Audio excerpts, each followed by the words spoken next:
হাঁটতে হাঁটতে অনেক দূরে চলে আসলাম ঘোরার জন্য।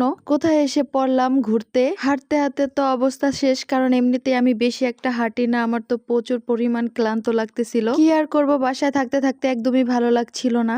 তো এই তো আজকে সারাদিন কি কি করলাম, কোথায় ঘুরতে গেলাম, কি রান্না করলাম সেটাই তোমাদের সাথে শেয়ার করব। চলো শুরু করা যাক। আজকে আমি রান্না করব হচ্ছে টাকি মাছ। তো ওই মাছটা আমার হাজবেন্ড হচ্ছে একদম কোনো ঝোল খায় না, শুধু সরিষা দিয়ে তারপর হচ্ছে রান্না করা লাগে। তো আমি রান্না করা শুরু করে দিয়েছি। প্রথমে পেঁয়াজটাকে ভালোভাবে ব্রাউন কালার করে নিব, তারপর হচ্ছে মশলা দিয়ে ভালোভাবে কষিয়ে তারপরে তো আমি মাছ দিয়ে দিয়েছি। মাছ ভালোভাবে কষানো হয়ে গেছে। ভালোভাবে কষানো হয়ে গেলে তারপর হচ্ছে দিয়ে দিব সরিষা বাটা। সরিষা বাটাটা দিয়ে তারপর হচ্ছে আরেকটু ভালোভাবে নেড়ে চেড়ে তারপর হচ্ছে পরিমাণ করে হচ্ছে পানি দিয়ে দিব অল্প করে। এইদিকে আমার রান্না করতে করতে তো প্রচুর পরিমাণ ক্ষুধা লেগে গেছে, তাই আমি একটা বাখরখানি খাচ্ছিলাম। তো আমি তরকারিতে কোনো ঝোলই রাখবো না, আমার তরকারি রান্না করা হয়ে গেছে। এইদিকে আবার দেখি বাইরে অনেক পরিমাণ রোদ উঠেছে, আমার তো রোদ দেখে খুবই ভালো লাগছিল। তো এই তো আমি ভেন্ডি ভাজি করে নিব। আমার ভেন্ডি ভাজি করা হয়ে গেছে, তারপরে খাওয়া দাওয়া করে চলে গিয়েছিলাম হাঁটতে।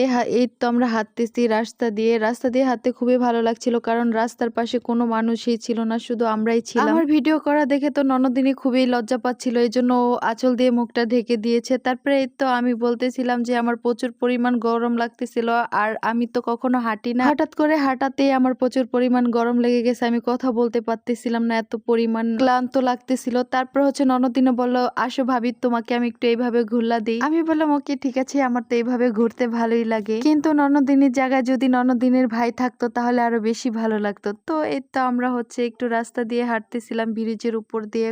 জায়গাটা অনেক বেশি সুন্দর ছিল, আশেপাশে কোনো ঘর বাড়ি নেই, শুধু বিল আর বিল। সেই জায়গায় চলে গেছিলাম হাঁটতে হাঁটতে। আমাদের আশেপাশে শুধু পাট আর পাট, আমাদের এখানে পাটের জন্য অনেক বিখ্যাত। একটা কাকা হচ্ছে পাট জাগ দিতেছিল, তারপরে এই তো আমি চারো সাইডে ভিডিও করতেছিলাম, একটা আপু পাট রোদ দিতেছিল। এই দিনে শুধু যেই দিকে যাই শুধু পাট আর পাট, পাট ছাড়া কোনো কথা নেই। মেয়েরাও অনেক কাজ করে। তো আজকের ভিডিওটা এই পর্যন্ত, সবাই ভালো থাকবেন, সুস্থ থাকবেন, আল্লাহ হাফেজ।